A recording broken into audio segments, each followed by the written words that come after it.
নমস্কার। কথা কিছু কিছু ব্লগের আরেকটি ভিডিওতে আপনাদের সকলকে স্বাগত জানাই। আজ যে বেড়ানোর গল্পটা বলবো সেখানে আমরা 2023-এ গিয়েছিলাম, ঠিক করোনার পরবর্তী সময়। জঙ্গল বরাবরই আমাকে খুব আকর্ষণ করে, কাজেই তখনকার কিছু স্টিল ফটো আর অল্প কিছু ভিডিও সহযোগে এই বেড়ানোর অভিজ্ঞতাটা আপনাদের সঙ্গে শেয়ার করছি। আশা করি জায়গাটা আপনাদেরও খুব ভালো লাগবে। আর পুরো ভিডিওটা শেষে ট্যুর ইটিনারিটাও আমি আপনাদের জানিয়ে দেব।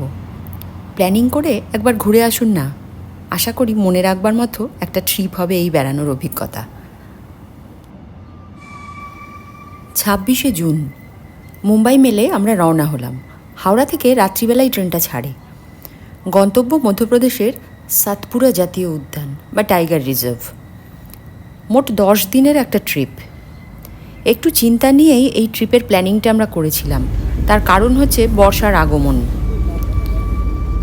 মধ্যপ্রদেশের মোটামুটি সব জঙ্গলেই 1 জুলাই থেকে 15 অক্টোবর পর্যন্ত সাধারণত বন্ধ থাকে বর্ষার কারণে।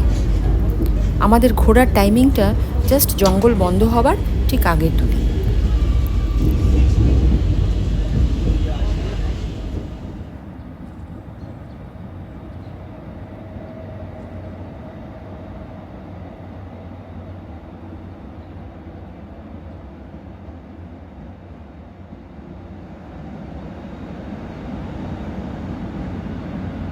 পরের দিনটা সারাদিনই আমাদের ট্রেনে কাটলো।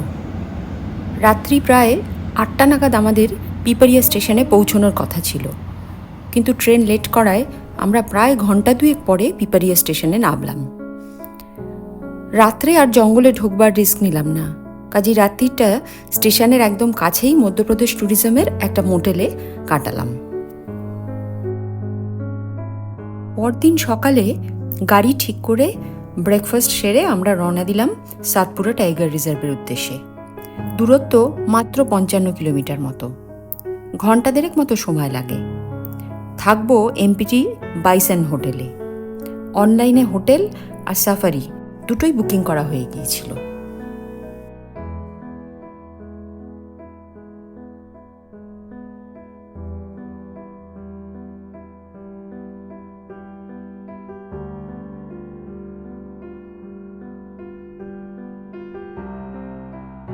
মোটামুটিভাবে বেলা 11টার মধ্যেই আমরা পৌঁছে গেলাম আমাদের গন্তব্যে।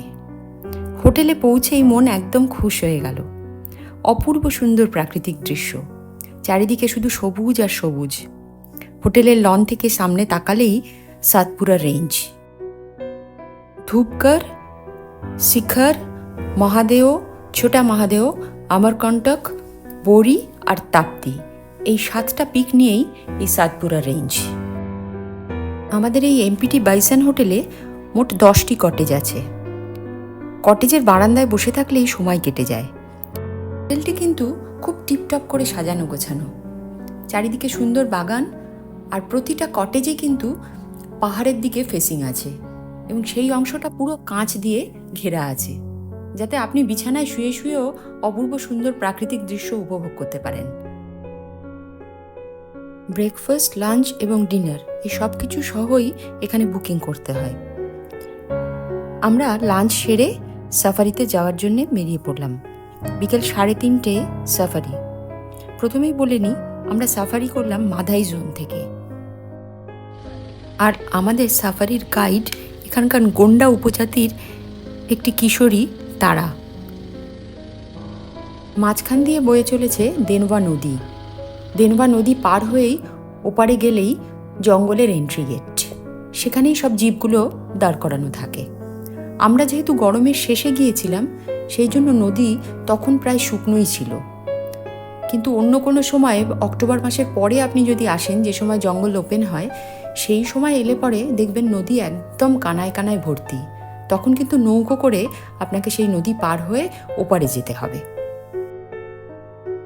524 স্কোয়ার কিলোমিটার এলাকা জুড়ে এই টাইগার রিজার্ভ 1981 সালে প্রথম তৈরি হয়েছিল। এই জাতীয় উদ্যানের ভূখণ্ড অত্যন্ত রুক্ষ। বেলে পাথরের চূড়া, সরু গিরিখাত আর ঘন বন, মাঝে মাঝে কিছু ওয়াটার বডি রয়েছে। আমরা যেহেতু গ্রীষ্মকালে শেষে গিয়েছিলাম, তাই বেশিরভাগ জলাশয়গুলোই ও সময় শুকিয়ে গেছে।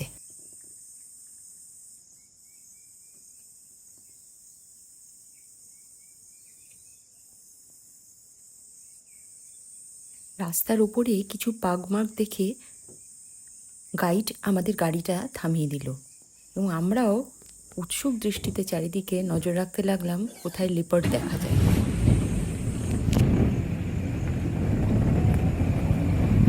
কোন অপেক্ষা করেও তিনি দৃষ্টিগোচর হননি।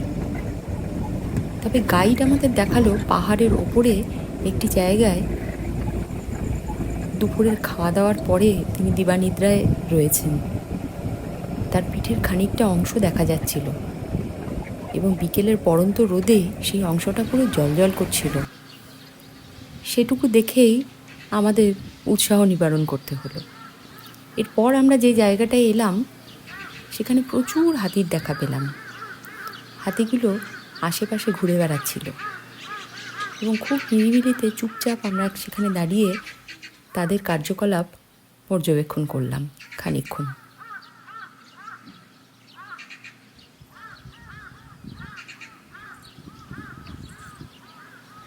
প্রায় সন্ধে 6টা বাজে। আস্তে আস্তে সন্ধে নেমে আসছিল এবং আজকের মতো আমাদের সাফারিও ইতি হলো। পরদিন সকালবেলা হোটেলের লোকেরাই 5টার সময় আমাদের মর্নিং কল করে দিলেন। আমরা উঠে রেডি হয়ে নিলাম সাফারির জন্যে। গতকালের মতো সেই একইভাবে নদী পার হয়ে এসে আমরা জিপে উঠে পড়লাম।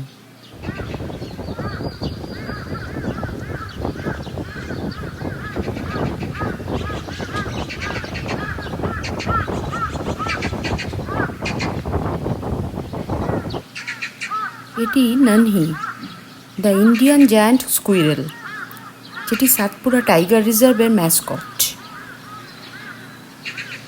এই জঙ্গলে প্রাণীদের মধ্যে রয়েছে চিতাবাঘ, সাম্বার, চিতল, নীলগাই, বারাসিংহা, শেয়াল, বাইসন, সজারু, আর রয়েছে নানা রকমের পাখি। এছাড়া প্রায় 1300 প্রজাতির গাছপালা, প্রধানত শাল, সেগুন, তেন্ডু, ফিলান্থাস এম্বালিকা, মহুয়া, বেল, বাঁশ এবং নানা রকমের ঔষধি গাছ রয়েছে। এই টাইগার রিজার্ভের 10% এলাকা তৃণভূমি। Malabar whistle thrush, paradise flycatcher, honey buzzard, Malabar pied, hornbill ইত্যাদি নানা প্রজাতির সুন্দর সুন্দর পাখিও রয়েছে এই জঙ্গলে। জঙ্গলের মধ্য দিয়েই বয়ে চলেছে দেনওয়া নদী। সাধারণত জঙ্গল সাফারিতে জিপ থেকে জঙ্গলে নামার অনুমতি মেলে না, তবে এই জায়গাটায় জিপ থেকে নেমে তার আশপাশটা দেখবার অনুমতি আছে।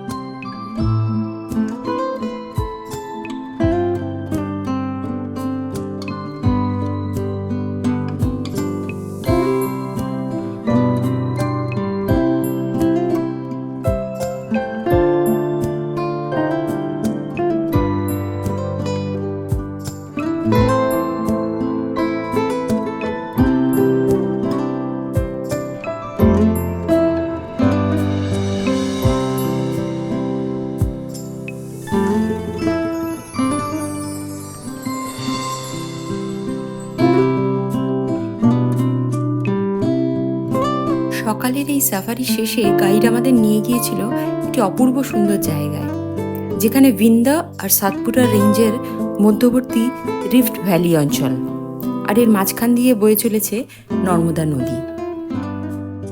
সব শেষে চলে এলাম জলাধার সংলগ্ন এলাকাগুলোতে, কিন্তু জুন মাসের শেষ তো, গরম এই সময় অত্যন্ত বেশি, ফলে জলাধারগুলোতে খুব একটা পাখির দেখা পেলাম না। শীতের সময় এসব অঞ্চলে প্রচুর পরিযায়ী পাখি আসে। যাই হোক, আমাদের সাফারি 10:30টায় শেষ হয়ে গেল এবং আমরা ফেরার পথ ধরলাম। হোটেলে ফিরে আমরা স্নান, খাওয়া দাওয়া সেরে নিলাম। বিকেল থেকে নামলো অসম্ভব বৃষ্টি। পরদিন সকাল 10টায় বেরোনো অবধি অঝোরে বৃষ্টি হয়ে গেল এবং চারিদিক পুরো জলে ভর্তি হয়ে গেল এবং নদীটিও প্রায় পরিপূর্ণ হয়ে উঠল। সে যে কি অসম্ভব বৃষ্টি বলে বোঝাতে পারবো না আপনাদের। আগেই বলেছিলাম ট্যুর ইটিনারিটা আপনাদের সাথে শেয়ার করব, তাই পরবর্তী জায়গাগুলো জাস্ট মেনশন করে গেলাম। সকাল 10:30টায় গাড়ি নিয়ে বেরিয়ে আমরা প্রথমে চলে এলাম ভীমবেটকা রক শেল্টারে। সেটা দেখে আমরা চলে এলাম সাঁচিতে। সাঁচিতে আমরা 1 নাইট স্টে করলাম এবং সাঁচি থেকে আমরা চলে গেলাম উজ্জয়িনে মহাকালেশ্বর টেম্পল দেখে সেখান থেকে ইন্দোরেও আমরা 1 নাইট স্টে করলাম এবং ইন্দোরে সাইট সিইং করলাম। তারপর ইন্দোর থেকে ওমকারেশ্বর এবং মাহেশ্বর দেখে আমরা সোজা চলে গেলাম